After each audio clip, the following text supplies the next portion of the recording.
Alors que l'OM vient de présenter Brassier et Greenwood à la presse, les dirigeants travaillaient activement en sous-marin pour boucler une nouvelle arrivée. La bombe est sortie hier soir assez tard, c'est une grosse surprise et c'est même une très belle surprise. Pierre-Emile Højbjerg est attendu à Marseille pour signer un contrat de 4 ans. On l'a pas vu venir et on va en parler en détail dans l'épisode d'aujourd'hui, en parlant également d'une nouvelle piste pour Samuel Gigot, d'Edin Nketiah qui veut signer à l'OM, de la piste Carboni et on évoquera aussi le salaire de Greenwood qui a été révélé. Avant de commencer, petite question pour vous comme d'habitude, Edin Nketiah est-il l'attaquant idéal pour l'OM de Roberto De Zerbi, ou alors avez-vous d'autres attaquants en tête qui vous paraissent plus intéressants? J'attends votre ressenti en commentaire.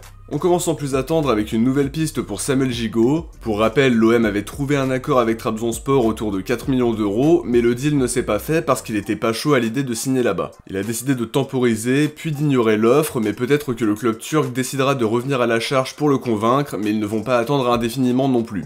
D'après l'équipe, il a un nouveau prétendant, cette fois en Ligue 1, avec un intérêt du LOSC. Ils doivent se renforcer en défense après le départ de Yoro à United, ils vont sûrement recruter un titulaire pour accompagner Alexandro, mais avec la Coupe d'Europe, ils vont doubler les postes, Raphaël Fernandez sera sans doute dans la rotation, mais il y a toujours une inquiétude par rapport à Umtiti qui est absent depuis le mois de février, après une opération au genou. Dans cette optique, Gigot ça peut être une solution intéressante pour eux, mais il va devoir faire un effort salarial. Actuellement, son salaire mensuel brut à l'OM est légèrement supérieur à celui de David, qui est le joueur le mieux payé du LOSC. A voir maintenant si ça va se confirmer, mais c'est une porte de sortie qui l'intéressera sans doute plus que Trabzonspor, notamment parce que Lille peut se qualifier en Champions League via le 3e tour préliminaire et le barrage aller-retour. Petit point maintenant sur le contrat de Mason Greenwood, Stato Passion nous dit qu'il va toucher un salaire de 5 millions d'euros par an, soit 415 000 euros brut mensuels. Je suis pas vraiment surpris du montant parce que c'est un joueur qui a été vraiment convoité, donc tu dois aligner les montants. C'est un joueur qui va apporter des garanties sportives avec un impact très important sur le jeu offensif de l'équipe.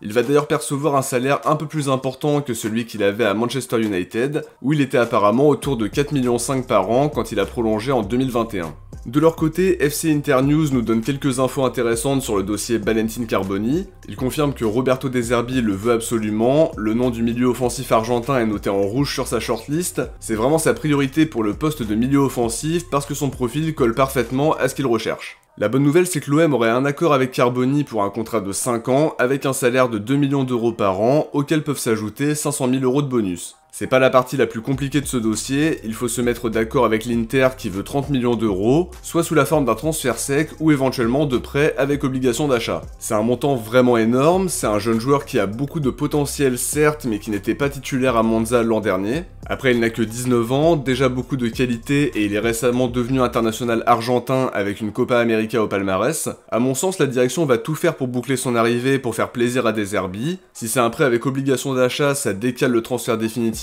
à l'été prochain. Entre les paiements échelonnés et l'amortissement, ça peut être faisable. En plus, s'il explose à l'OM, on peut imaginer une plus-value, mais il y a toujours une part d'incertitude chez les jeunes joueurs, surtout quand tu les achètes autour de 30 millions d'euros à la base. En revanche, la piste qui mène à Equi Fernandez serait à oublier. Fabrizio Romano affirme qu'Al-Qadsia a formulé une offre de 17 millions de dollars avec un pourcentage à la revente pour le milieu argentin. Si les négos n'aboutissent pas, ils paieront directement les 15 millions de sa clause libératoire en un seul versement. Fernandez est prêt à partir et aurait déjà trouvé un accord contractuel avec Al-Qadsia, donc on peut oublier l'idée. C'est vraiment dommage parce que le profil me plaisait beaucoup, mais il devrait finalement poursuivre sa carrière en Arabie Saoudite, dans le même club qu'Aubameyang.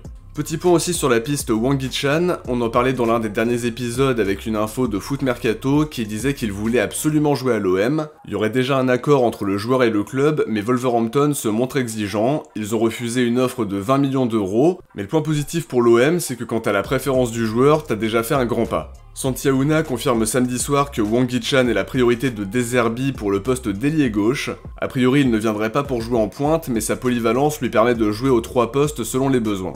C'est une piste qui me plaît beaucoup, même si les blessures récurrentes m'inquiètent un peu, et vu le prix qu'il va falloir mettre, ça reste risqué. Au-delà de ça, c'est un très bon joueur qui nous ferait beaucoup de bien offensivement à mon sens. Il y a aussi un élément à prendre en compte, où Hwang Hee-chan prendrait une place extra-communautaire aux côtés de Greenwood, Murillo et Luis Enrique, donc on serait au complet à ce niveau-là, à moins de vendre Enrique ou Murillo en cours de mercato pour libérer une place. Dans le dernier épisode, on a parlé de la piste Edin Nketiah qui semble être de plus en plus concrète, ça s'est confirmé samedi avec Foot Mercato qui nous dit qu'il veut signer à l'OM lui aussi. La direction a déjà formulé une première offre, alors que dans le même temps, Nketiah est proche de se mettre d'accord avec l'OM sur les termes de son futur contrat. Les discussions continuent entre les deux clubs pour trouver un accord. Pour rappel, Arsenal a ouvert la porte à son départ. La concurrence est très forte chez les Gunners, donc il était très rarement titulaire. À Marseille, son statut sera bien différent s'il signe, parce qu'il viendra comme titulaire évidemment. C'est un choix intéressant parce que c'est un attaquant remuant, puissant, qui sait se créer des occasions, qui se déplace très bien pour offrir des solutions, mais qui n'est pas un redoutable finisseur pour autant. Ses statistiques peuvent inquiéter, même si c'est important de remettre les choses en perspective.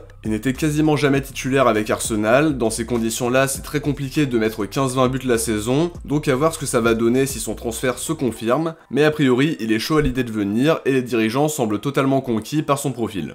On termine cet épisode par un focus sur la grosse info qui est sortie par surprise hier soir, et pour le coup c'est vraiment une très belle surprise. C'est Fabrizio Romano qui a lâché la bombe peu avant minuit. Pierre-Emile Højbjerg est sur le point de devenir la 4ème recrue de l'OM sur ce mercato d'été. Il expliquait qu'un accord était imminent entre les deux clubs, alors que le joueur s'était déjà mis d'accord avec l'OM sur les questions contractuelles. Une info qui a été rapidement confirmée par les différents médias. L'équipe nous dit qu'il est attendu très prochainement à Marseille pour signer un contrat de 4 ans. D'après eux, ce sera d'abord sous la forme d'un prêt avec option d'achat obligatoire, ce qui permettrait de décaler le transfert à l'été prochain. Foot Mercato parle de leur côté d'un accord total pour un transfert de 13,5 millions plus bonus pour le milieu danois. En tout cas, tout le monde s'accorde à dire que c'est fait, et comme je l'ai dit en préambule, c'est une très bonne surprise. J'aime bien aussi ce genre de transfert qu'on n'a pas vu venir, il y a eu tout simplement aucune rumeur, et au moment où l'info sort, c'est pour nous dire que tout est bouclé. C'est vraiment sympa de voir encore ce genre de transfert en sous-marin. Je suis vraiment très content qu'on signe un joueur de son niveau, c'était une belle opportunité parce qu'il n'avait plus qu'un an de contrat, donc ça obligeait Tottenham à être moins exigeant sur le prix.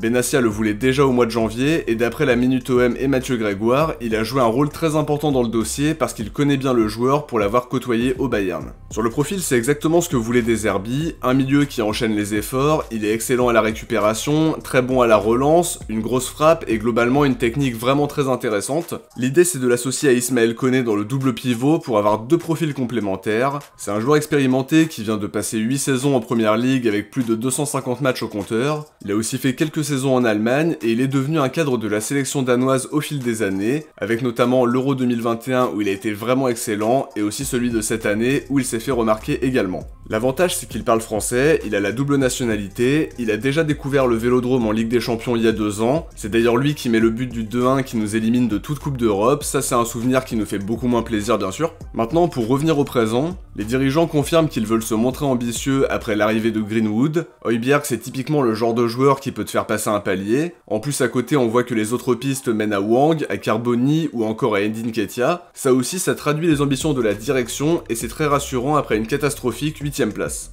L'arrivée de RDZ joue un rôle très important dans l'attractivité du club, tout comme l'ambiance du Vélodrome qui motive les joueurs à signer, donc ça compense notre non-qualification européenne. En tout cas, pour conclure, je suis vraiment très satisfait de l'arrivée d'Højbjerg. Il aura à cœur de se relancer en retrouvant un statut de titulaire indiscutable qu'il n'avait plus à Tottenham la saison dernière en étant très peu souvent titulaire dans le 11 de Postecoglou. Côté marseillais, on récupère un milieu complet pour 13,5 millions plus bonus. C'est vraiment pas délirant pour un joueur de sa qualité, mais faut pas oublier qu'il touchait 500 000 € par mois avec les Spurs, un salaire qu'il va falloir assumer, mais qui techniquement va remplacer celui de Jordan Verretou, puisque son départ est ardemment souhaité par la direction. De notre côté, on arrive à la fin de cet épisode, j'espère que ça vous a plu. Comme d'habitude, si c'est le cas, n'oubliez pas de laisser un like avant de partir pour soutenir la chaîne et permettre à la vidéo d'être mieux mise en avant. Je vous invite à vous abonner en activant la cloche pour ne rien louper de l'actualité de l'OM avec un mercato qui s'annonce très agité et les jours passant, ça se confirme de plus en plus. Si vous avez regardé la vidéo jusqu'au bout, écrivez Højbjerg dans les commentaires. Ciao, portez-vous bien et surtout allez l'OM.